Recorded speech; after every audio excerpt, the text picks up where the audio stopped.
1920 के दशक में एस्ट्रोनॉमर एडविन हबल ने लॉस एंजलिस की माउंटेन विल्सन लेबोरेटरी से अपने नए और एक्सट्रीमली पावरफुल टेलीस्कोप से हमारे ब्रह्मांड के बारे में दो रिवॉल्यूशनरी डिस्कवरी की।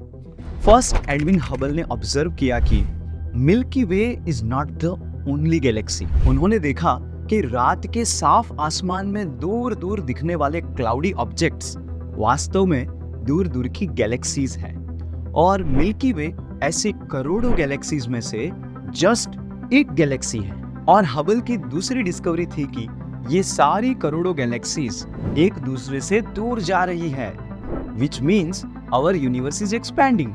The biggest object we know is getting bigger all the time.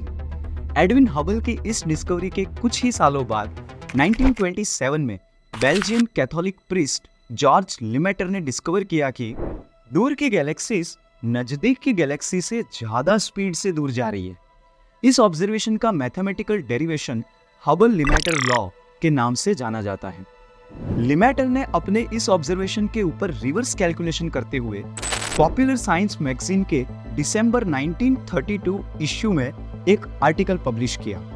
इस आर्टिकल में लिमेटर ने थियोराइज किया कि हमारा ब्रह्मांड हर समय बड़ा होता जा रहा है।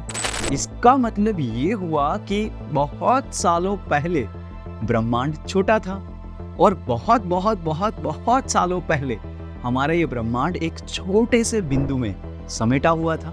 वो पॉइंट एक्सप्लोड हुआ और space, time and universe expand होने लगे। लिमेटर ने इस पॉइंट को प्रिमिवल एटम और अपने आर्टिकल को हाइपोथेसिस ऑफ प्रिमिवल एटम नाम दिया, जो बाद में फेमसली सिंगुलैरिटी और बिग बैंग थियरी के नाम से फेमस हुए। As per American Museum of Natural History, ज्यादातर एस्ट्रोनॉमर बिग बैंग को हमारे ब्रह्मांड की उत्पत्ति का कारण मानते हैं, लेकिन बिग बैंग क्यों हुआ और कैसे हुआ, इस सवाल का जवाब आज भी साइंटिफिक कम्युनिटी के पास नहीं है। इस सवाल को हम थोड़ी देर साइड में रख देते हैं और बिग बैंग के बाद क्या हुआ उसे समझते हैं। लिमेटर के आर्टिकल के कुछ दशकों तक बिग बैंग के इमीडिएटली बाद क्या हुआ वो साइंटिफिक कम्युनिटी सिर्फ थियोराइज करती रही, लेकिन 1964 में हुई कॉस्मिक माइक्रोवेव बैकग्राउंड रेडिएशन की डिस्कवरी के बाद ये सवाल का जवाब मिलने लग गया। यूरोपियन स्पेस एजेंसी के प्लैंक मिशन और नासा के विल्किंसन माइक्रोवेव एनिस्ट्रॉपी प्रोब मिशन ने अर्ली यूनिवर्स के अवशेष रूपी कॉस्मिक माइक्रोवेव बैकग्राउंड रेडिएशंस को स्टडी करके थियराइज किया कि जब सिंगुलैरिटी पॉइंट एक्सप्लोड हुआ तब 1 सेकंड के ट्रिलियंथ हिस्से में 10⁻32 केल्विन जितने हाई टेम्परेचर में स्पेस में से प्रोटॉन, न्यूट्रॉन और इलेक्ट्रॉन फॉर्म हुए।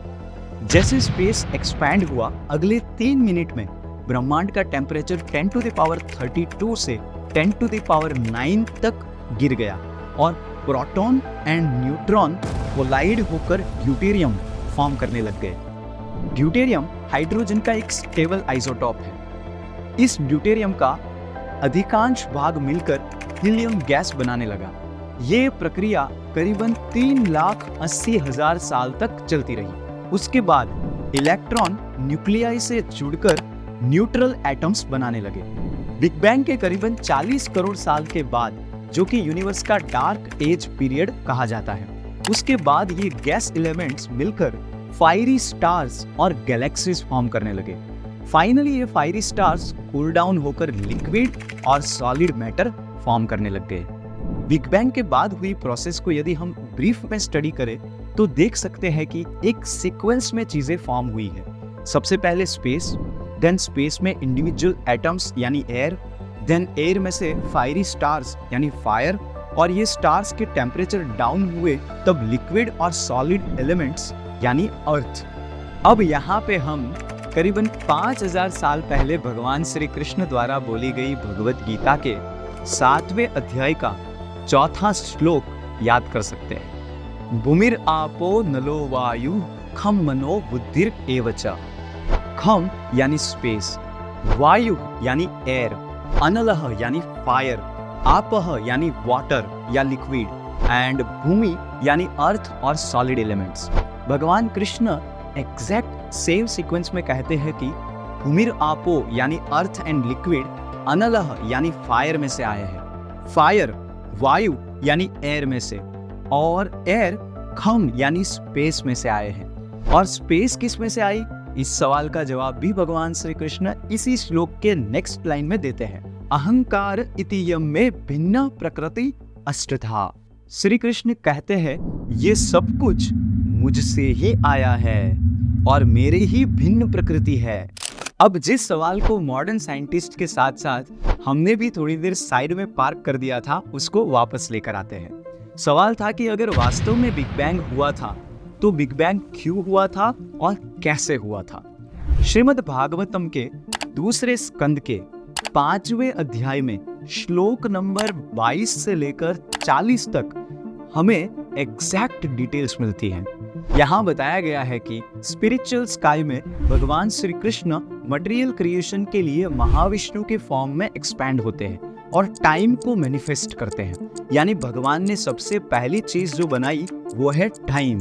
And in due course of time Mahavishnu exhale करते हैं और उनके बॉडी के हर छेद में से एक एक ब्रह्मांड की उत्पत्ति शुरू होती है। यानी ब्रह्मांड की शुरुआत एक पॉइंट, जिसको मॉडर्न साइंस की लैंग्वेज में सिंगुलैरिटी कहा जाता है, उससे ही होती है।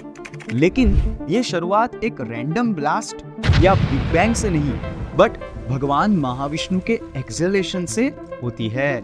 इन ब्रह्मांडों की उत्पत्ति होते ही उसमें भगवान की बहिरंग शक्ति यानी एक्सटर्नल एनर्जी में से 3 गुण सत्व, रजस और तमस मैनिफेस्ट होते हैं और इन 3 गुणों में से स्पेस मैनिफेस्ट होती है। स्पेस के मैनिफेस्टेशन के साथ साथ ब्रह्मांड बबल की तरह बड़े होने लगते हैं और उसमें भगवान महाविष्णु के ग्लांस की वजह से स्पेस में से एयर, एयर में से फायर, फायर में से liquid and solid cosmic substances produce होने लगते हैं।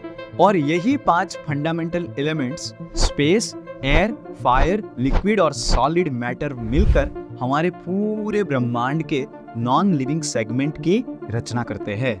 हमने देखा कि श्रीमद् भागवतम ब्रह्मांड की उत्पत्ति के बारे में न केवल मॉडर्न साइंस की फाइंडिंग्स को अलाइन होती हुई इंफॉर्मेशन देता है, लेकिन उन सवालों के भी जवाब देता है जिनको मॉडर्न साइंटिस्ट ने इम्पॉसिबल टू आंसर कहते हुए साइड कर दिए हैं। हमारे अगले वीडियो में हम देखेंगे कि ब्रह्मांड की उत्पत्ति के बाद उसमें जीवन की उत्पत्ति कैसे हुई।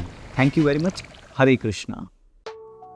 अगर हमारा ये वीडियो आपको पसंद आया है तो इसे अपने साइंटिस्ट दोस्तों के साथ शेयर करें और कमेंट में कुछ साइंटिफिक क्वेश्चंस जरूर पूछें। Thank you very much. Hare Krishna.